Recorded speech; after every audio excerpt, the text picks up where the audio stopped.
ஒரு நாள் பெரிய மரத்தின் மீது ஒரு காக்கா இருந்தது. அந்த மரத்தின் கீழே ஒரு குருவி குடிலுக்குள் தன் குடும்பத்துடன் இருந்தது. ஒரு காலையில் குருவி பசிக்கு கூச்சலிட்டது. காக்கா கேட்டது, ஏன் குருவி சத்தம் போடுற? குருவி சொன்னது, எனக்கு பசிக்குது, என் பிள்ளைகளுக்கும் பசிக்குது. சின்ன புழுக்கள் தேடப் போனேன், எதுவும் கிடைக்கல. காக்கா சொன்னது, நீங்களா? நான் இப்போதான் சாப்பாடு தேடி வரேன், உங்களுக்கு கொஞ்சம் கொண்டு வர்றேன். அப்படி சொல்லிக்கொண்டு காக்கா போய் சிறிய புழுக்களைத் தேடி குருவிக்கும் அதன் குட்டிகளுக்கும் கொடுத்தது.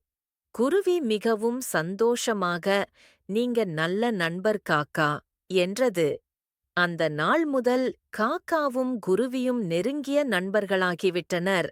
அவர்கள் ஒவ்வொரு நாளும் சேர்ந்து சாப்பாடு தேடி ஒருவருக்கொருவர் உதவினர்.